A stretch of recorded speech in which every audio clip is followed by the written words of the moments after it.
իրենք հայ ժողովրդի հետ խոսելու, երկխոսելու կամ անգամ հայ ժողովրդին քարոզելու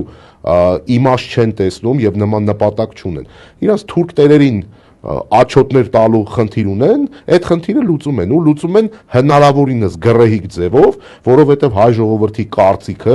Նիկոլ Փաշինյանին եւ նրա խմբակին շատ վաղուց հետաքրքիր չի։ Ինքը այդ կարծիքը գիտի, որ կորցրել է շատ վաղուց, այդ հանրային կարծիքը հայերի ինքը վերականգնել չի կարող, դա ուղղակի անհնար է, ինքը թքած ունի դրա վրա։ Տեղից գալով ոնց որ շարունակելով թեման, հա, վերջ մի քանի օր առաջ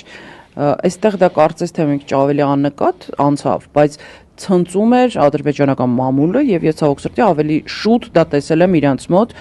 քան մեր ներքին քննարկման մեջ, որ պոլիտեխնիկի լոգոն են փոխում, այդտեղից հանելով այդ Արարատի ոչ թե նկարը, լոգոն այնպես է սարքած, որ բան է, էլի, սիլուետը Արարատ լեռնա։